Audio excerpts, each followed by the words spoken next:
Yo, what's up guys? Welcome to my YouTube channel. For today's vlog natin, nandito tayo ngayon sa Sangitan West at bibisitahin natin yung isang nagba-backyard breeding dito. Nag-uumpisa pa lang siya na mag-alaga ng kambing. Gusto niyang humingi ng tips sa atin kung paano niya maparami ang kanyang mga alagang kambing. Isang tropa din natin si Sir Renz Chua. Ayan. Meron daw siyang 16 heads na alaga ngayon at ang kanyang gamit na bulugan is yung traditional bower. Tara, at baka meron tayong maitulong sa kanya sa pagpaparami ng kambing. Tara, samahan niyo ako guys. Ay nga pala, bago tayo magsimula, gusto ko pong sabihin sa inyo, sa lahat ng mga subscriber ni Kuya Tibbs, magpapamigay po tayo ngayong magpapamigay tayo ng kambing sa mga gustong manalo. Ano pang hinihintay nyo? All you have to do is mag-comment lamang dito sa ating comment box, comment section, kung bakit kayo ang karapat-dapat na mabigyan ng kambing. Okay, kung gusto nyong manalo, ano pang hinihintay nyo? I-comment nyo dyan, bakit gusto nyong manalo, bakit gusto nyo ng kambing. Okay, tara guys, samahan nyo ako.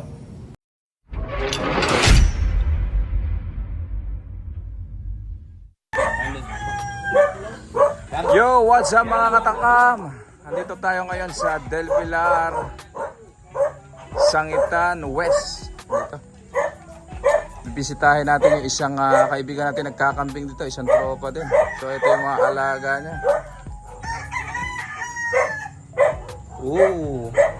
Sama-sama.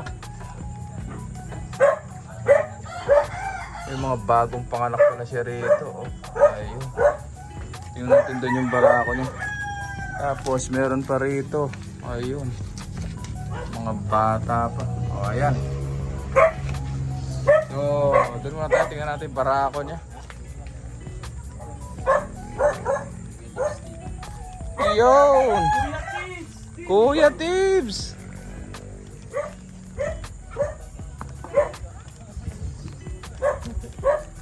Oy! So ito yung isang kaibigan natin na nagkakambing dito. Tingnan natin yung barako niya. Kasi papa mo, nanandi mga Maria. Friends. Tapos yung tito ko dating doon. Anong pangalan na may-ari natin? Si Renz Chua. Kita sa misa ko. Tropa, Renz Chua. So mga katakam, ito meron tayong isang kaibigan, isang tropa na nagkakambing dito. Ayan. Ito yung kanyang gamit na barako. Ito. Ako. Maliit. 7 months. Maliit. 7 months to. Hindi 7 months to. 43 sir. 43. Hindi.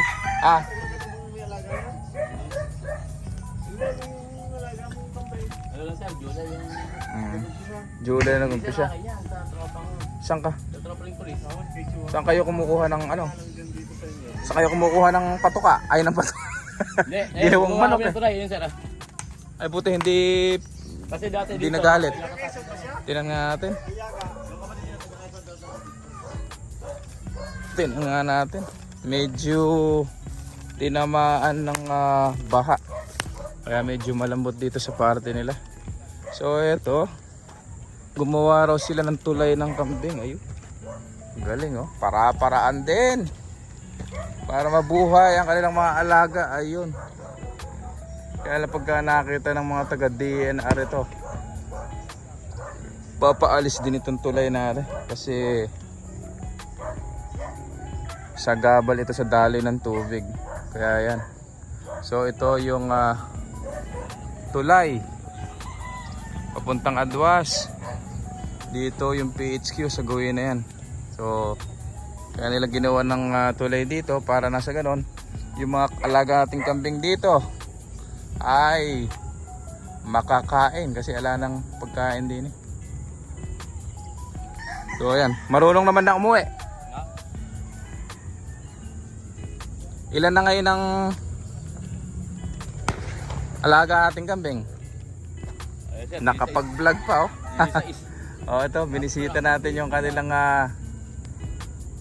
backyard farming dito, goat farm. Dito sa Sangitan West. Ayan. 17 ba? Isa. 16. Mabaya kami ng aso. Nangangasawa na ba tong bulugan? Di pa? Silipin nga natin ulit. Ito. Medyo maputik. So, heto yung kanilang bower na barako. Ayan.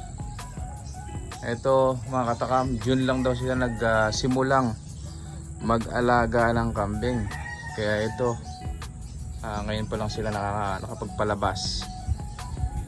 Kung nakita nyo kanina dun sa ating unang video, pinakita natin doon yung mga bagong panganak na kambing.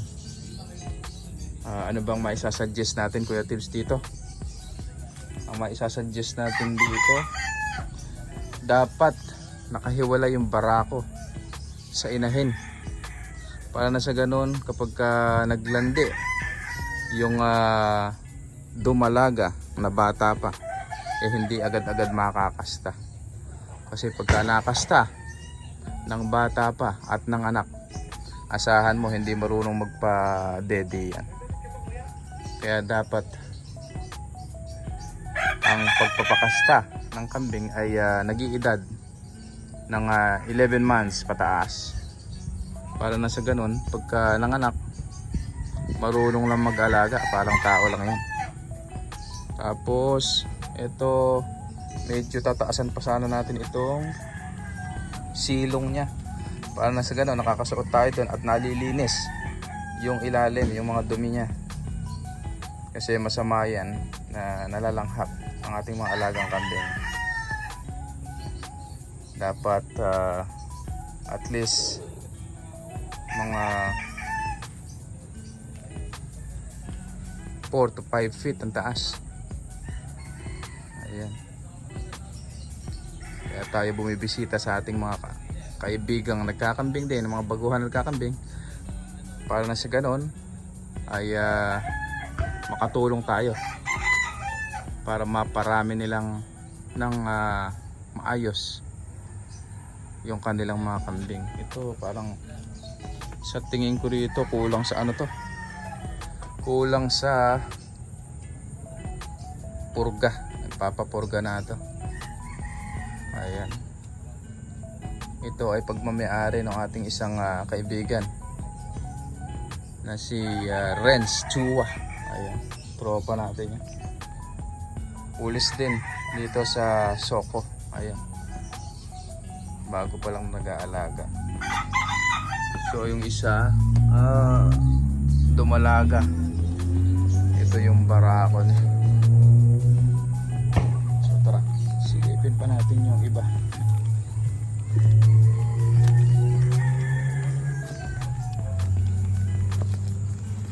Medyo maputik pa rito, gawa ng katatapos ng ulan.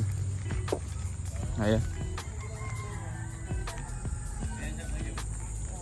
Habang binibisita natin yung mga nasa watchlist sa barangay, eto, tuloy tayo. Bisitahin na rin natin yung mga may goat farm, may mga nagkakambing. Ay, pinapakain o saan? Yung bangkal. Dahon lang? Dahon. Puti. Paano? Saan na kami kuha? Sige sir. Sir, pag sabihin ko sir, isa tibay pag nangangasawa nila. Okay, pagka maganda yung Ilumabas, eto. Kailan kayo nag-umpisa nagkambing? July 24. Tapos hindi, dati na yung mga kambing na yan. Oo. Mga sa magkatropang pulis yun eh. Ako lang yung pinag-ano ni Renz. Tapos Pinag-alaga. pag nanganganak, may nanganak na yan, 3 sir eh. Dalawa agad yung akin, isa sa kanya. Kainan mo. Kaya lang. Hindi sir, yung isa, 2 anak, yung isa. Pagdating dito, buntis na. Ang maipapayo natin sana dito sa ating kaibigan, dapat nakahiwalay itong mga Nakaingat. may anak. Kasi delikado ito. Susuwagin ng ibang inahin at madadapurak. So dapat nakahiwalay ito. Ayan, oh. Tatlo. Pag ano sir, giniginaw sila. Oo. Pag yun na kayo wala yung mga inakay. Tatlo yung bagong panganak dito. Ayan, oh. Kitang-kita natin. Ilang days pa lang, no? So ito ang ating Pinabutan ko sir yan eh. May... maipapayo rito. Yung patay na, pag binuhat mo gumagano yung ulan. Kaya bilang namin sa higa namin eh. Yung inakay. ulit, Oo. Ito, mga upgraded yung kanyang alaga. May mga big mama siya rin eh. Bali tatlo na yung may anak, ano? Dalawa yun nandun, saka 14 ito. Kasama yung Meron masabilang. pang tatlo doon. Dami ano. Kasama, Yung naman doon, doon natutulog sa ilalim ng bahay. Ayaw nung ano sa bahay ng kasama yung bisira sa bilang. Oo. Ayan. At lilipat na tayo doon sa kabila. So ito, yun lang may papayo natin. Tapos ito syempre medyo mababa yung kanyang silong. Kailangan natin itaas ng konti. Kahit mga hanggang dito sa ano. Ayan, para nakakasuot tayo dyan sa ilalim. At nasa ganoon, malilinis natin yung mga tae sa ilalim. So ayan, ito yung backyard goat farming. Kasi simula lang daw nila nitong July. So ayan, mali pala yung sinabi ko kanina na June. So ayan, hanggang dito na lang mga katakam. Kung gusto nyo magpabisita sa inyong mga backyard goat farming, mag-comment kayo dito. At baka makatulong tayo. Kagaya nitong sila Sir Renz Cruz. Ay, Renz Chua pala. Ayan, shout out sa inyo. So hanggang dito na lang mga katakam. Para sa mga bago ko lang sa akin channel, please subscribe at i-click nyo na rin ang notification bell para lagi tayong updated sa aking mga susunod na video. Happy farming everyone. Thank you. Yo mga katakam, hanggang dito na lang. Para sa mga bago pala sa akin channel, please subscribe at i-click nyo na rin ang notification bell para lagi tayong updated sa ating mga susunod na video. Siya nga pala sa mga gustong magpa-vlog, magpabisita sa inyong mga kambingan, malalaking farm man yan or mga backyard breeding, wag na po kayong magdalawang isip na magsabi kay Kuya Tips at bibisitahin namin kayo. Baka kayo ay may mga pang-alis dyan, mga sobra-sobrang barako, maibenta natin, matulungan ko kayo. Okay? At baka meron tayong maitulong sa pag-aalaga ng mga kambing nyo. Okay? Sa mga gustong mag-alaga dyan, ano pang hinihintay nyo? Pwede tayong mag-alaga. Napakagandang investment ang pag-aalaga ng kambing. So hanggang dito lang guys. Happy farming everyone. Thank you.